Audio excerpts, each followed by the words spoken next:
आपके चैनल के माध्यम से एक बात, बहुत बड़ी बात बोलने जा रही हूँ कि अगर मुझे थोड़ा सा भी मौका मिले ना, थोड़ी सी भी पावर मिले, तो मैं योगी जी की तरह हरियाणा के अंदर गर्मी में सर्दी का एहसास करा दूं कई लोगों को। करनाल प्रशासन की नाक के नीचे बड़े बड़े लोग फंडिंग खाते रहे। करनाल प्रशासन की नाक के नीचे होटलों के नाम पर उल्टे सीधे कारोबार होते रहे। करोड़ों में नशा नाक के नीचे बिकता रहा। क्या दिखाई नहीं देता प्रशासन? तो लोगों के कमेंट जरूर रहते हैं कि साध्वी जी भी राजनीति में आना चाहती हैं, साध्वी जी भी राजनीति में आ रही हैं, तो इस क्वेश्चन का कैसे आप जवाब देंगे? कंवरपाल जी, इसमें बुराई क्या है?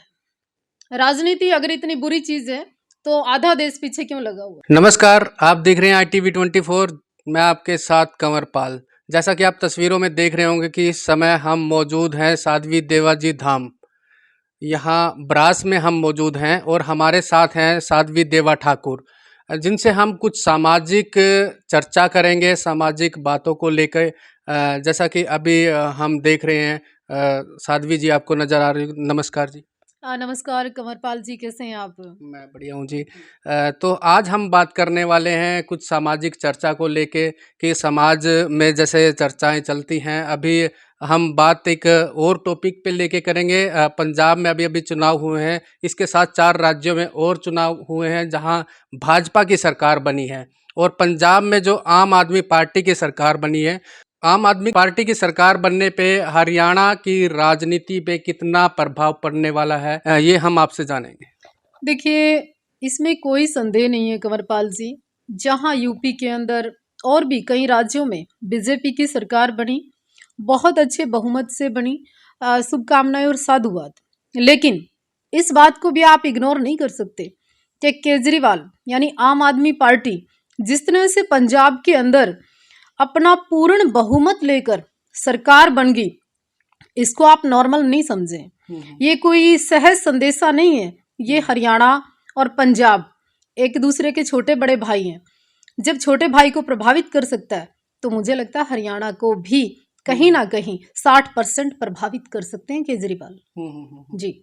साध्वी जी, हम जानना चाहते हैं क्योंकि जो नेता लोग होते हैं उनसे जो सामाजिक लोग हैं वो बहुत कम मिलते हैं और अपनी बात रख नहीं सकते। आज हम आपसे चर्चा इसलिए कर रहे हैं क्योंकि सामाजिक लोग आपसे ज़्यादा मिलते हैं और खुल के चर्चा भी कर लेते होंगे, अपनी बात भी रख देते होंगे, परेशानी भी रख देते होंगे। इस बीच हम जानना चाहते हैं कि जो सामाजिक लोग हैं या इसको बोल दें कि आम आदमी है, वो कहाँ तक हरियाणा की राजनीति में भाजपा से खुश है?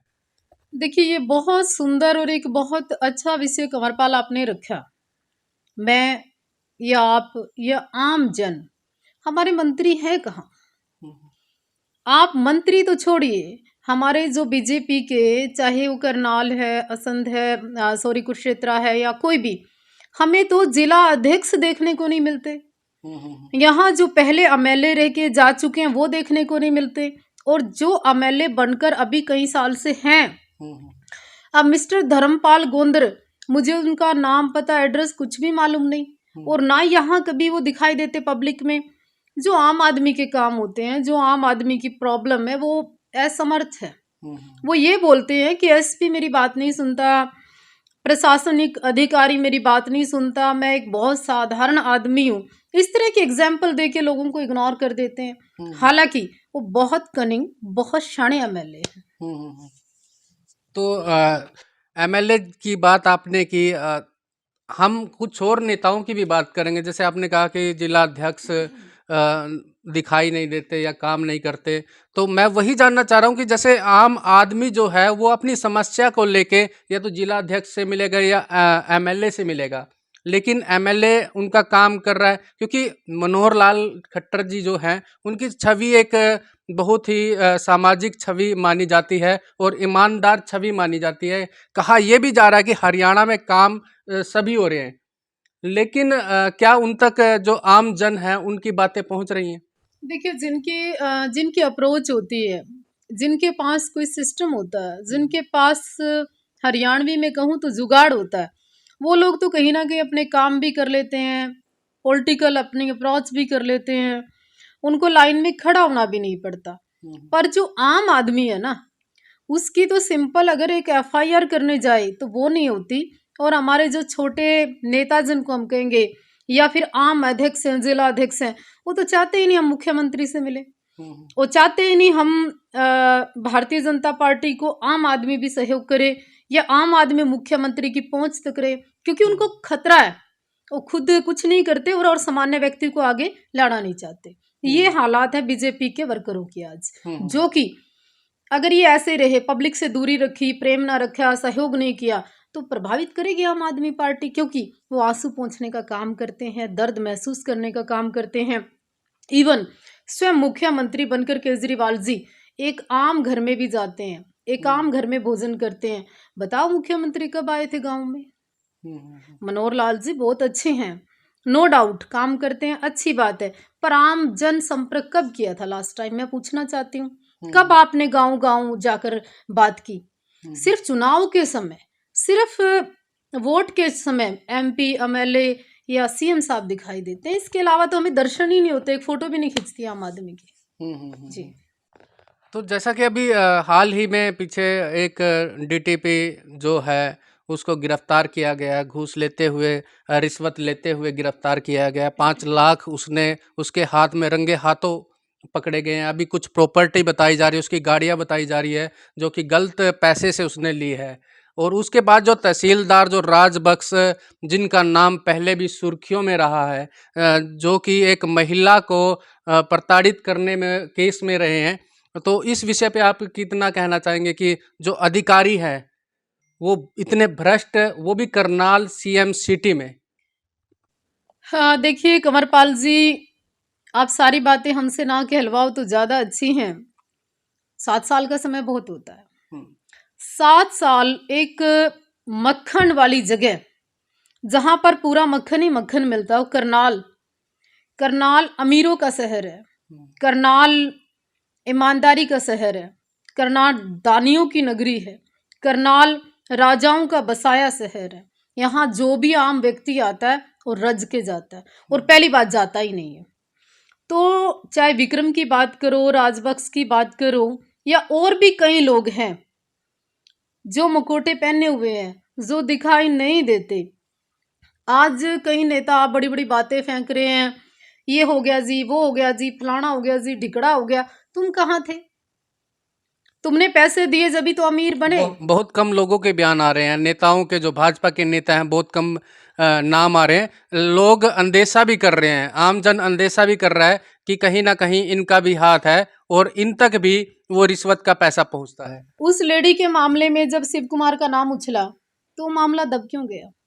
उस लेडी की पुलिस ने सुनी क्यों नहीं? उस लेडी के लिए निष्पक्ष जांच क्यों नहीं हुई? उस लेडी के केस में ये बाकी लोग अरेस्ट क्यों नहीं हुए? उसी लेडी के ऊपर 182 का पर्चा करके उसको अरेस्ट कर दिया। तो कहाँ है कानून, कहाँ है व्यवस्था?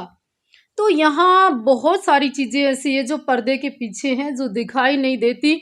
अगर कोई मेरे जैसा, आप जैसा सामान्य व्यक्ति बोलता है तो लोग उसको बड़बोला कहते हैं, पर मैं भारतीय जनता पार्टी को सपोर्ट करती हूँ। मोदी जी को, योगी जी को पूरा मेरा समर्थन है।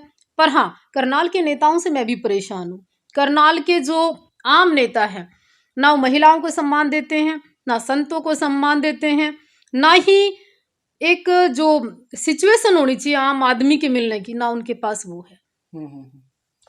तो एक आखिरी बात ये रहेगी कि अगर आज की तारीख में हमें नंबर देना हो हरियाणा सरकार को, तो कितने नंबर आप देंगे? देखिए, मैं मुख्यमंत्री जी को पूरे 10 नंबर देती हूँ, पर मुख्यमंत्री जी आप अपना व्यवहार चेंज करिए। आम जो जन है वो आपसे उम्मीद करता है। आप केवल अपनी पूरी टीम के भरोसे मत रहिए। ये पूरे हरियाणा की जनता ने, सभी लोगों ने मिलके आपको सिंहासन दिया, राजगद्दी दी, सम्मान दिया, आपको मुख्यमंत्री बनाया। लेकिन चंद लोग उसका बेनिफिट उठाएं और बाकी जनता देखे, ये तो एक दोहरा व्यवहार होगा। दूसरा, आप योगी जी की तरह दबंग बनिए। योगी जी की तरह जो आपके भी मंत्री संतरी हैं, आपके भी पार्टी के कार्यकर्ता हैं, अगर वो जमीनें हड़प रहे हैं, पैसा हड़प रहे हैं, संपत्तियां बना रहे हैं, चाहे वो पहले विधायक रहे आपकी पार्टी में, इंक्वायरी बिठाइए ना, पता चल जाएगा कौन ईमानदार है। हम्म, हम्म, हम्म। अभी हम बात कर रहे थे हरियाणा सरकार की, अभी अगर हम बात करें भाजपा की, तो भाजपा को कितने नंबर आप देंगे? देखिए, मैं तो 100 के 100% डेडिकेटेड हूँ, समर्पित हूँ। मैं चाहती हूँ हरियाणा के अंदर भी कोई एक योगी आए मुख्यमंत्री के रूप में। मैं चाहती हूँ पूरे देश के अंदर योगी जी जैसे मुख्यमंत्री बने कि जहां जमीनें हड़पे बलडोजर चला दें। और हाँ, आपके चैनल के माध्यम से एक बात, बहुत बड़ी बात बोलने जा रही हूँ कि अगर मुझे थोड़ा सा भी मौका मिले ना, थोड़ी सी भी पावर मिले, तो मैं योगी जी की तरह हरियाणा के अंदर गर्मी में सर्दी का एहसास करा दूं कई लोगों को। बिल्कुल बिल्कुल, हम जानते हैं क्योंकि आप जो बात रखते हैं वो एक दबंग तरीके से रखते हैं और बहुत अच्छे तरीके से निडर होके बात रखते हैं। तो आपने कंवरपाल जी, मैं आपकी बात रोकती हूँ। हम्म, करनाल प्रशासन की नाक के नीचे बड़े बड़े लोग फंडिंग खाते रहे। हम्म, करनाल प्रशासन की नाक के नीचे होटलों के नाम पर उल्टे सीधे कारोबार होते रहे। हम्म, करोड़ों में नशा नाक के नीचे बिकता रहा। हम्म, क्या दिखाई नहीं देता प्रशासन को? कई बड़े होटलों पे अवैध कब्जे हैं। हम्म। करनाल के अंदर कई जगह गुंडागर्दी है, हफ्ता वसूली है। तो फिर सही क्या है? सीएम सिटी है करनाल। करनाल सीएम सिटी के अंदर कई गुंडों का राज है, कई माफियों का राज है, कई तो छोटे मोटे गुंडे भी हफ्ते लेते हैं करनाल के अंदर। बहुत अचंभे की बात है। तो कहाँ है प्रशासन? गब्बर जैसी छवि बात करना और स्ट्रिक्टली शिकंजा कसना दो अलग बातें हैं। कई ऐसे किसान आंदोलन के अंदर करोड़ों करोड़ों रुपया लोग खा गए। किसानों के नाम पर लोगों को लूट लिया, किसानों के नाम पर करोड़ों की संपत्ति लोगों ने बढ़ा दी। जब मैं राकेश टिकैत की बात करती थी तो लोग घुरते थे। मैं चड़ूनी की बात करती थी, अब उसी चड़ूने ने क्या कहा कि जाट और झोटा। जाट तो देवता जैसा होता है, जाट नहीं होते तो हरियाणा के अंदर राजनीति नहीं कर सकता था। जाट ना होता तेरे को सोनीपत कुंडली बॉर्डर पे चड़ूनी बिठाता कौन? तो अब चड़ूनी कहाँ है? वापसी कर कर लौट गया ना अपना समूह करके। अब वही चड़ूनी है कि उसकी कोई औकात नहीं पूछ रहा। तो कहने का अर्थ ये है बाबू कि केवल बातें नहीं, स्ट्रिक्टली काम करने की भी आवश्यकता है, परिवर्तन करने की आवश्यकता है। एमएलए मंत्री कहीं इतना पैसा उनके पास है कि उनकी संपत्ति को आप गिन नहीं सकते। चड़ूनी को क्या लगा रहे हो? इतनी फंडिंग आ गई कि भविष्य में जरूरत ही नहीं। अरे भाई, आंदोलन करते हो, जब आम युवा पिट जाता है, चड़ूनी जैसा आदमी जाता है, समझौता एक्सप्रेस चला देता है। आम आदमी पिस जाता है तो राकेश टिकैत पहुंच जाते हैं। आम आदमी की जब ऐसी तैसी हो जाती है, केस लग जाते हैं युवाओं के पास, फिर कोई और आ जाता है। तो ये गलत है। तो जैसा कि आपको क्या लगता है कि जैसा अधिकारी जो हैं यहाँ पर, क्या कहीं ना कहीं जो वो हैं मनोहर लाल खट्टर जी की छवि खराब करने का काम कर रहे हैं? तो देखिए, क्या मैं अधिकारियों को नहीं कहना चाहती, मैं विशेष रूप से करनाल के अंदर चाहे वो जिला अध्यक्ष हैं, सचिव हैं, और भी पूरा मंत्रिमंडल भी है, पूरी आपकी संस्था भी है, कमेटी भी है, संघ के लोग भी हैं और भी हैं। तो उनका क्या योगदान है करनाल में? वो करनाल में कर क्या रहे हैं? हमारे पास तो कभी कोई इस तरह की सूचना, इस तरह का कार्यक्रम, इस तरह का जागरूक होने का कोई आता नहीं है। तो करते क्या है? पहले भाटिया साहब भी कह रहे थे कि मैं हर मंगलवार आऊंगा, मुझे तो वो भी नहीं दोबारा दिखाई दिए करनाल में कि मैं जाकर मिलूं। अब वो खुले दरबार कहाँ है? कई लोगों ने संजय भाटिया जी को गुमशुदा भी कहा है। देखिए, आम आदमी का वो फोन नहीं उठाते हैं। आम आदमी का फोन तो छोड़िए, विधायक ये मेरे पड़ोस में रहता है 5-4 किलोमीटर की दूरी पे, धर्मपाल गोंदर, उस आदमी का नहीं पता मुझे कहाँ है। उस आदमी ने आज तक देवाजी धाम, यहाँ हजारों श्रद्धालु आते हैं, कभी दिखाई नहीं देता। जब वोट की जरूरत थी तो यहाँ बैठे रहते थे उसका पूरा खानदान। तो ऐसे थोड़ी होता है, सेल्फिश लोग। साध्वी जी, एक क्वेश्चन और, क्योंकि अब पॉलिटिकल पे हम चर्चा कर ही रहे हैं, राजनीति पे हम चर्चा कर रहे हैं। अब क्योंकि कई बार हम इस तरह की आपके इंटरव्यू की पहले भी हमने कोई इंटरव्यू रहे हैं, उसकी वीडियो पोस्ट हमने डाली है, तो लोगों के कमेंट जरूर रहते हैं कि साध्वी जी भी राजनीति में आना चाहती हैं, साध्वी जी भी राजनीति में आ रही हैं। तो इस क्वेश्चन का कैसे आप जवाब देंगे? कंवरपाल जी, इसमें बुराई क्या है? राजनीति अगर इतनी बुरी चीज है तो आधा देश पीछे क्यों लगा हुआ है?